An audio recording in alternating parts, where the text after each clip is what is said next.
I want to start with the fact that Romania shares one of the longest borders in terms of a NATO country with Ukraine. You've seen an influx of refugees over the past few weeks, as many have. What are you expecting in the next few weeks, just as this conflict continues on? Well, thank you so much for having me. Indeed, Romania has the longest border with Ukraine among the NATO allies. And this border is more than 400 miles in terms of land border. And indeed, we had by now more than 500,000 Ukrainian refugees entering Romania. More than 80,000 stay in Romania as we speak. And this created indeed a great burden on the Romanian authorities. But with the help of the civil society, NGOs, and regular Romanians, we managed very well to cope with this crisis.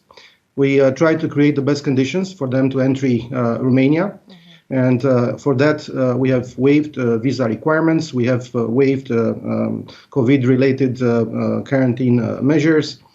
For those who are staying, we have created conditions for them to be accommodated, to receive food, free health care, for the students to be enrolled in the Romanian education system. And we have created even hotlines in Ukrainian language for the refugees in order to be able to understand the conditions for entry and for stay in Romania. As far as the situation in Ukraine is concerned, unfortunately, the conflict continues. And the military aggression is more and more powerful against Ukraine. Unfortunately, more and more civilians are victims of this aggression. And this runs counter to the international law norms, especially the international humanitarian law, which forbids the attack against civilians and civilian objectives. Right. And also, unfortunately, the rounds of negotiations which have taken place by now between the Ukrainian and the Russian diplomats failed to bring concrete results. And of course, this is understandable since the conflict continues. It is very difficult to reach a solution while the conflict continues and the fights are going on. And Minister Aurescu, I want to ask specifically too about the refugee situation again, because you mentioned a lot of the things that Romania is doing, but a neighboring country, Poland, has asked the EU for more assistance considering how many refugees are flowing into other countries. Are you planning to ask for more assistance, and what would that look like? We already have assistance from the European Union. We have Frontex officials who are working side by side with our police officers. And we will be receiving funds from the European Union in order to cope with the burden of taking care of the refugees. For the time being, we were able to deal with this situation in quite good conditions. But the prospect is that a larger number of refugees will be coming. And this is due to the possible spread of the offensive in the territory of Ukraine. And even if the fights will stop, well, the country is destroyed. The supply chains are, well, basically inexistent. So it is expected that a larger number of refugees will come. I've only mentioned the number of Ukrainian citizens who fled into Romania, but there are also third country citizens who entered Romania. More than 30,000 of them were helped by the Romanian authorities to come into Romania and then to leave the country towards their countries of origin. More than 20 missions, diplomatic missions, who were in Kiev, were also helped by us, and their personnel was evacuated in safety through Romania. We have also created here in Romania a hub in the northern part of the country, close to the border with Ukraine, a hub which is collecting international assistance, donations from various countries, and we are transferring them in good conditions in Ukraine. And a lot of countries already used this facility. We are planning to open 2 more such humanitarian logistics centers in order to help the distribution of international humanitarian assistance to Ukraine. And Minister, we have also I tried to help in as much as possible the Republic of Moldova, because our neighbor is also facing a very large number of refugees. And we have created green corridors, green lanes from the Republic of Moldova Ukrainian border to the Romanian Republic of Moldova border.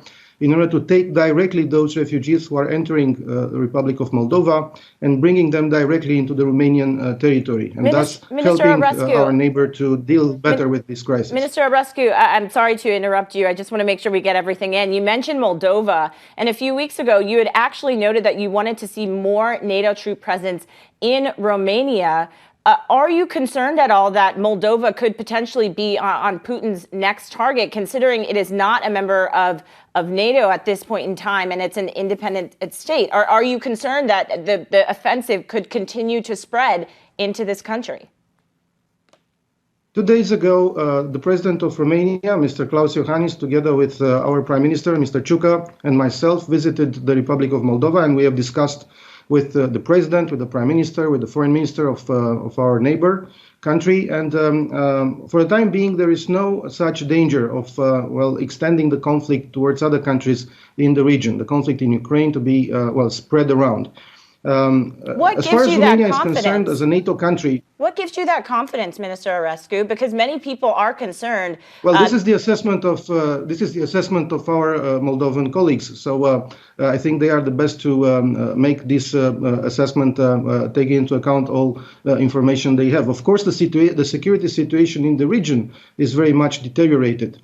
But as far as we speak now, there is no such danger of spreading the conflict to other countries in the region.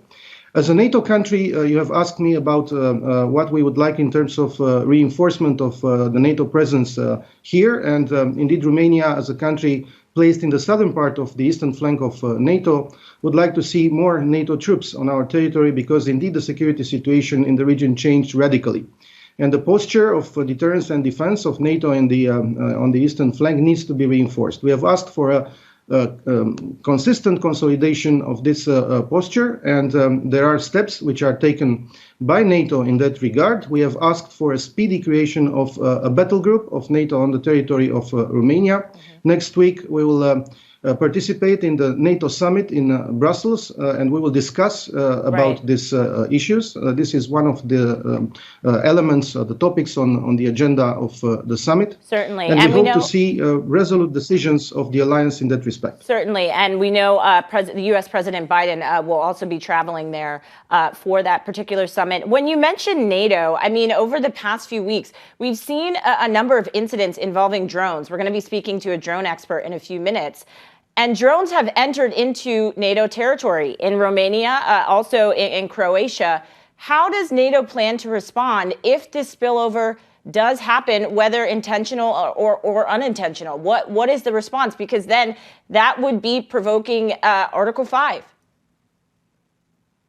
Well, according to the information that we have by now, these incidents were what they are. So incidents, and there was no intention to send these drones in the territory of NATO countries. But indeed, it takes more coordination at the level of the alliance in order to cope with such situations.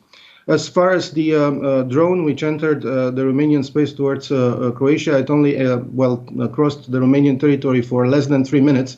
So for us, it was very difficult to intercept that drone. And the other incident was indeed just an accident, according to our information available right now. But indeed, we need more coordination at NATO level, also as far as this kind of incidents are concerned. What would you say is top of the agenda in terms of more coordination with NATO countries? Well, we have to discuss what are the protocols, the procedures for identifying such drones.